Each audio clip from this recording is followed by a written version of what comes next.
It is quite possible that Mount Hermon is the place where Yeshua came with his disciples, and the transfiguration listed in the scroll of Matthew took place.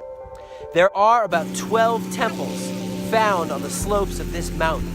There's a sacred building made of hewn blocks on the very top of Mount Hermon called Qasr Antar. It's the highest temple in the ancient world. It was documented by the same very person who documented Warren's Shaft in Jerusalem, Sir Charles Warren, in 1869. It was 3,000 feet above sea level. Jabal Haramun, it says in Arabic. This is a mountain cluster, right at the southern end of the Lebanese mountain range. The summit straddles the border between Syria and Lebanon. It's 2,814 meters above sea level. Truly I say unto you, if you have faith as a grain of mustard seed, you will say to this mountain, remove hence to yonder place, and it will remove, and nothing will be impossible for you. Here I am on top of Mount Hermon, which could have been the Mount of Transfiguration. And he was transfigured before them, and his face did shine as the sun, and his raiment was as white as the light. And behold, there appeared unto them Moses and Elijah talking with him. And then while he spake, behold, a bright cloud overshadowed him. And behold, a voice came out of the cloud and said, This is my beloved Son, in whom I am well pleased. Hear ye him.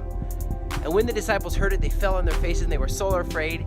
And Yeshua came and touched them and says, Do not be afraid. And when they lifted up their eyes, they saw no man except Yeshua. If you have faith of a mustard seed, of a zerah, you of a garin, you will say unto this mountain, remove hence to yonder place, and it will remove, and nothing will be impossible for you. At the very top, of course, this is the United Nations demilitarization buffer zone between Syria and where Israel begins. This place is absolutely amazing. In the Epic of Gilgamesh, it talks about Mount Hermon that split after Gilgamesh killed Humbaba, the guardian of the cedar forest, which was a giant. We know that giants did exist. One translation of the 5th tablet states, the ground split open with the heels of their feet. Now this was of course Canaanite mythology, but it was pretty crazy, and it talks about that their feet whirled around the circles of Mount Hermon, and then it split.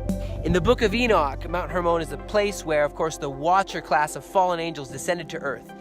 They took an oath because of the sin that they did in rebellion in Enoch chapter 6. In ancient Canaanite texts, it's the place of Baal.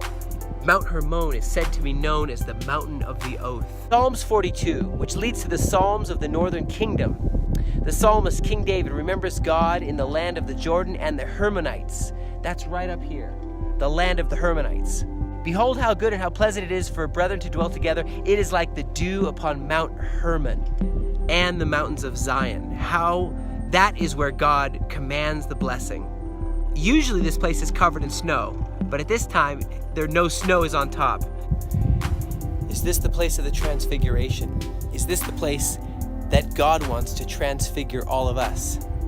Practical, biblical education and training for Christians around the world, serving the people and land of Israel with unconditional love and an uncompromising faith. Please make your donation today. Your monthly gift is a commitment with us in blessing Israel, blessing God. The Aliyah Return Center.